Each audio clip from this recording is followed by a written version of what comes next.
All the roll and go, where am I to go? Meet Johnny, where am I to go?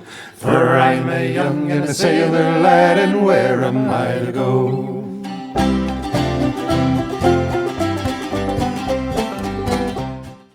Hello, and welcome to Where Am I to Go podcast. Today, before we start the show, I would like to bring up some business things that have kind of been on my mind so that you can know where to get more Where Am I to Go. First off, I'd like to talk about the Facebook page at Where Am I to Go podcast. It's on Facebook, and we've been posting some wonderful pictures of some of the places that we've been and some of the adventures that we've had. Not everything that we go and do is made into a podcast, and so we take pictures at different places and post those pictures so that you guys can enjoy some of the different places we've been. Also, I really am interested in listener feedback. I have an email address at whereamiitogopodcast@gmail.com. Again, that is whereamiitogopodcast@gmail.com. I would love to hear some of the listeners' comments and some of their ideas of places that might be interesting to visit and go and do. Today we are in New Orleans in the French Quarter, and we're at the New Orleans Pharmacy Museum. I was not able to get anybody to do this podcast with me, as I did not know that this existed until this morning, and we decided to show up anyway and just see what this place was, what it looked like. And so here we are, and it's just me. I know that this is the first time I've done one of these totally just me going through a museum on a self-guided tour. But this place is way too cool to pass up. It is a historic pharmacy. It was in operation for a lot of years, and it's still in the exact same location. The building that houses the Pharmacy Museum was constructed in 1823 for Louis DUFILHO Jr., America's first licensed pharmacist. In 1816, Louisiana became the first state to require licensing for medical practitioners, including pharmacists, physicians, dentists, and midwives. The building, classified as a Creole townhouse, served as an apothecary and residence for the DUFILHO family until 1855. The building changed hands and then was abandoned around the turn of the 20th century because of hurricane damage. The Pharmacy Museum opened in 1950 with donated collections, most from local apothecaries and Loyola University. Original to the site is a stone floor made of Belgium slate that was commonly used as a ship's ballast.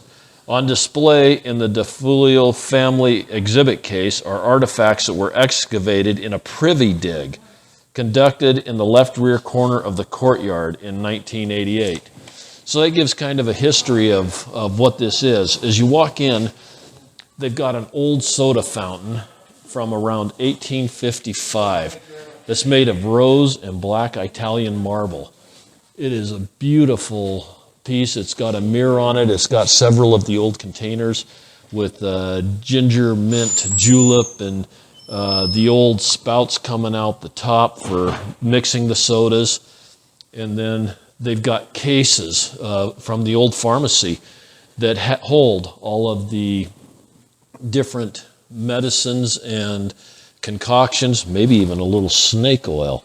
We've got ammoniated mercury. We got Miracrix. We've got some Bezors. This is really cool. A Bezor is a lightweight mass of calcified hair, plant matter, and other ingestible material that forms in the stomachs of ruminants like cows, goats, and sheep.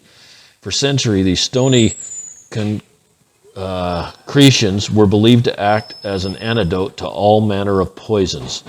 The original Bezors were identified by Persian goat herders. The word Bezor is Persian for antidote, whether for fear of contaminated food sources, skepticism of medical treatment, or for protection against intentional poisoning. A certain reality for the monarchy. Water containing Bezors would be consumed before or after possible exposure. So they've got a couple of those in here, stomach balls. That's pretty interesting. They've got vaporizers. They've got so many different medicines for cough and colds. Tons of different bottles, cough syrups, cough elixirs. They've got analgesics.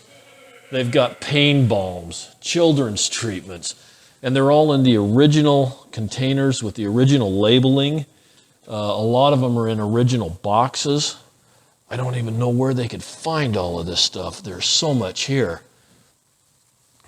They've got several display cases with just lots of different artifacts, some cosmetics, and surgery tools. They've got an old stethoscope. They've got a whole bunch of items that were found, like it said, in a privy in the courtyard. And there's just lots of different glass items. Some of them are broken, some of them are whole. They've got some different syringes and just lots of different containers that you would find in a pharmacy from the 1800s, early 1900s. They've got some foreign body probes, bullet forceps. They've got some nippers, splinter forceps, bone forceps, several different surgical knives that have like little saw blades on them. And just so many cool things. They've got lots of little jars, they've got big jars, they've got like gallon jars full of different treatments. I can't even read what half of them are because I am not that well versed in the language of medicine. But yeah, all I do is screw up the names if I started saying them. They've got a chloroform mask here that you can put over somebody's nose to knock them out so you can do surgery. A whole display case on anesthesia with ether, wow, cocaine toothache drops. That ought to be a hit. Novocaine, just all kinds of things. Different opium delivery methods, vaporizer, a great big pestle and mortar for grinding up these different compounds in order to compound the medicines that they were doing. And then you can go ahead and go on upstairs. It's got a beautiful semi-spiral staircase in here that goes upstairs to where the living quarters were. Alum grinder. Alum is a mineral salt that is composed mainly of sulfate and alumina and sulfate of potassium. Although alum is formed naturally in the earth, in some regions, pharmacists usually created their own alum by subjecting clay to various chemical processes. Alum has an acid, sweetish, astringent taste, according to the 1869 Dispensary of the United States. They've got a couple of nice pieces of machinery here that I'm sure were made for mixing chemicals for healing people. And then we get upstairs and they've got an ultraviolet ray lamp, probably for light therapy. It was popular throughout the early and mid 20th century. Ultraviolet ray lamps were marketed not only as tanning devices, but also as treatment for a variety of ailments. Healing ultraviolet rays were believed to kill bacteria, produce vitamin D, strengthen bones and teeth, and stimulate circulation, boost the immune system, relieve the discomfort of the head colds, sinus pressure, hay fever, bronchitis, and asthma, and alleviate the pain of arthritis and sore muscles. This Suncraft cold quartz ultraviolet ray therapy lamp included a carrying case, goggles, and automatic timer with an optional floor lamp. And this thing's got its original carrying case. It got it in a glass case. They've got the cash register here. Again, some more big bottles with different chemicals in them. We've got sodium bicarbonate. We got shellac. We've got, I can't even read all of them, but they are just absolutely cool. They've got a couple of scales, a chair, a physician's chair. Oh, this one here It's a midwifery and obstetrics in Louisiana. This is an interesting looking chair. It's like a barber chair that has a little metal plate on it where you must set when you're delivering the baby, and it has a hole in it. It says, throughout history and well into the 20th century, midwives attended the vast majority of births in New Orleans. Rarely, the percentage was even higher. Rurally, the percentage was even higher. Midwives of every ethnic background assisted women of all social classes, most trained through apprenticeship or in Europe, as there were no formal midwifery schools in New Orleans at the time. Louisiana began regulating midwives as early as 1822, when they were listed alongside previously regulated physicians and surgeons in the Registre du Comité Médical de la Nouvelle-Orléans. Wow, I probably messed that up big time. The penalty for practicing midwifery without a license was 300 livres. Midwives also attended most of the enslaved women of Louisiana, and many midwives were enslaved themselves. Male physicians were only called in for profoundly complicated births. Even then, they often had minimal experience, most of which they acquired assisting in the births of enslaved women. Enslaved midwives had a greater degree of freedom than other enslaved people to travel to neighboring plantations at all hours, to occasionally train under physicians, and to administer medications. In one work's progress, administration, collected narrative, Miss Victoria McMullen recalled her midwife grandmother, Miss K. Elmore. In slavery times, my grandma was almost as free as she was in freedom because of her work. Wow. They've got this display here with some needles and lots of different influenza, cold, serobacterian mixed. They're bacterial vaccines. They've got tuberculin, bacillian emulsion, tablets, tuberculin for the, I can't read that. I'm sorry, folks. I'm having a hard time reading some of these words. They're all medical words, and I'm sure they're Latin, and I'm not Latin fluent. So they've got all kinds of really nicely displayed in old cases, all of these vials and bottles. We've got the bitter end, the long-lasting legacy of bitters, from herbal tonics of cross-cultural significance to patient medicine sold by druggists of all stripes, to the arrival of temperature and bitters fight to stick around, the how and why of bitters. And I've never known what bitters are, so this is going to be interesting. The relationship between bitter plants and the body is at first one of warning, but if understood and used appropriately, they are an excellent digestive ally. Plant compounds, collectively known as bitters, include iridoids, sesquiterpene, lactones, and alkaloids. These are secondary compounds that serve no nutritional purpose. Instead, they are a plant's line of defense against microbes and herbivores. A bitter taste to most mammals is an indication of toxicity. Our digestive system becomes stimulated as a means of expelling potentially poisonous compounds. This bitter reflex can have beneficial effects such as promoting appetite and strengthening the structure and function of all digestive organs. When the bitter receptors of the tongue are activated, a chain of neural and endocrine events begin. In the mouth, salivary glands increase their output of enzyme-rich saliva. In the stomach, the gastric hormone gastrin stimulates the secretion of hydrochloric acid. This quickens the breakdown of proteins and enhances the bioavailability of nutrients. The bitter taste starts the self-repair mechanisms of the intestinal wall and increases the production and excretion of bile by the liver and gallbladder, quickening the removal of toxins and waste products. The incorporation of bitter aperitifs into the diet can improve overall digestive health and increase nutrient assimilation into our body. They've got a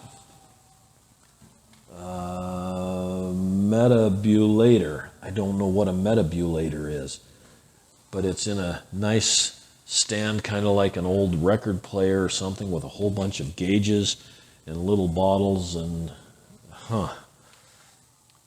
they just have so many things in here.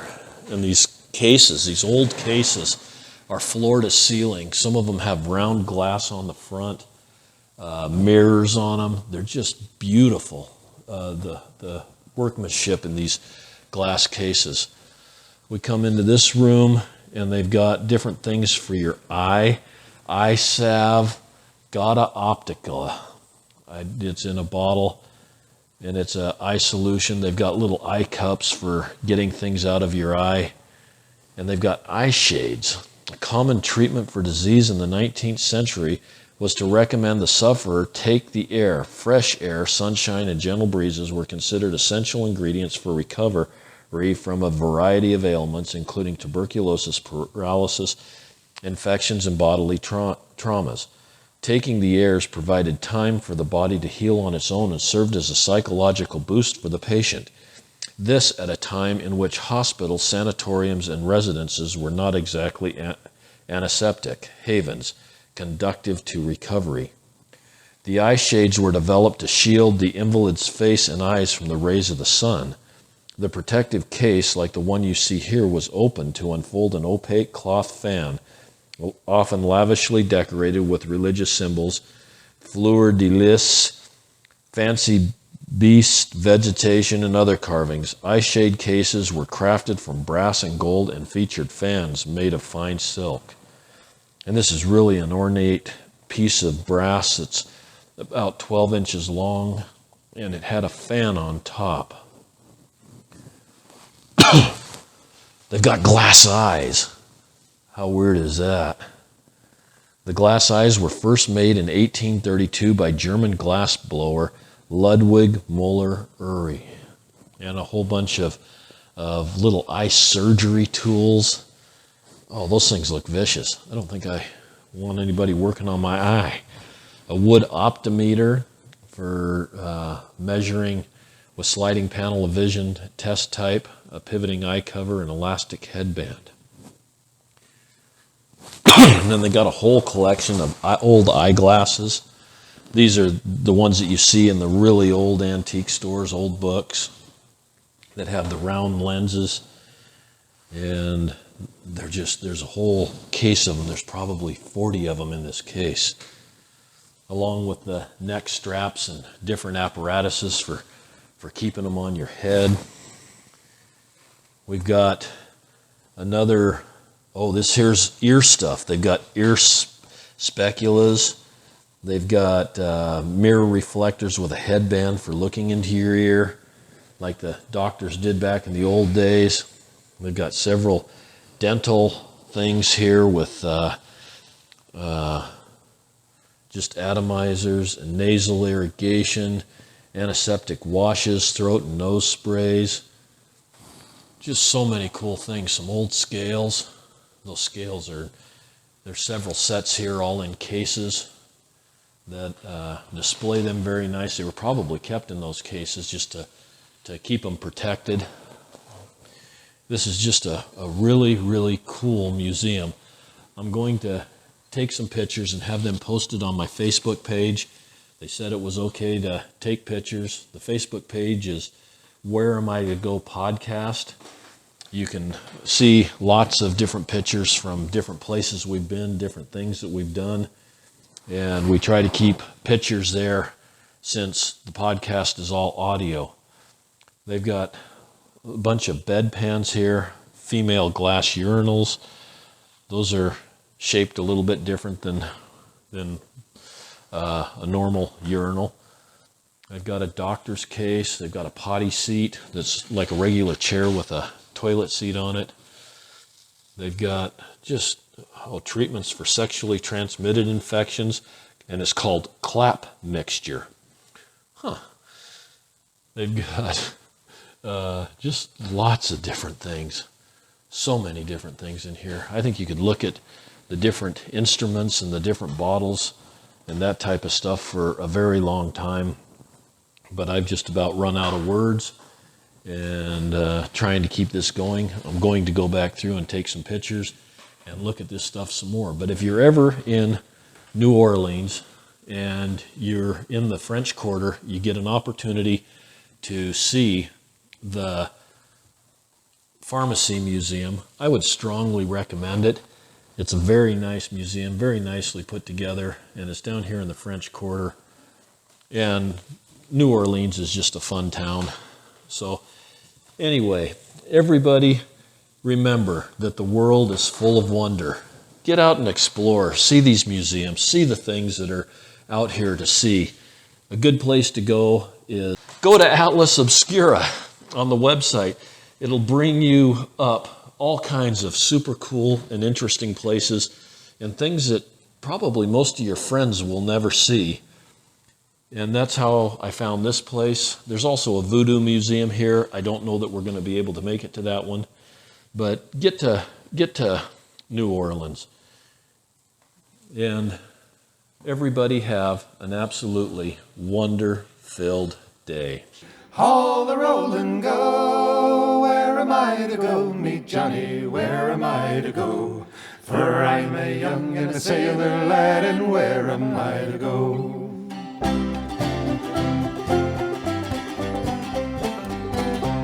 It's out along the topsail yard, that's where you're bound to go, Johnny. Way, hey, hey, haul the roll and go. It's out along the topsail yard, take the topsail left.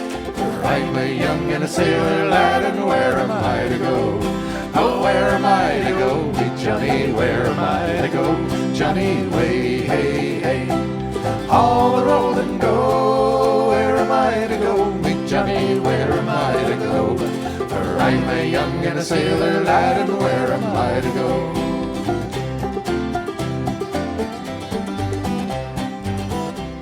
It's out along the Royal Yard, that's where you're bound to go, Johnny. Way, hey, hey, haul the roll and go. It's out along the Royal Yard, the Royal Fort is stowed. For I'm a young and a sailor lad, and where am I to go? Oh, where am I to go? Meet Johnny, where am I to go? Johnny, way, hey, hey, haul the roll and go. Where am I to go? Meet Johnny, where am I to go? For I'm a young and a sailor lad, and where am I to go?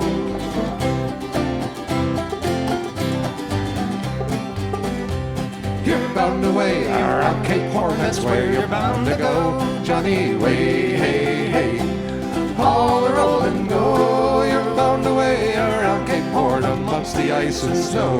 For I'm a young and a sailor lad, and where am I to go? Oh, where am I to go? Meet Johnny, where am I to go? Johnny, way, hey, hey, haul the roll and go. Where am I to go? Meet Johnny, where am I to go? For I'm a young and a sailor lad, and where am I to go? Oh, where am I to go? Meet Johnny, where am I to go? Johnny, way, hey, hey, haul the roll and go. Where am I to go? Meet Johnny, where am I to go? For I'm a young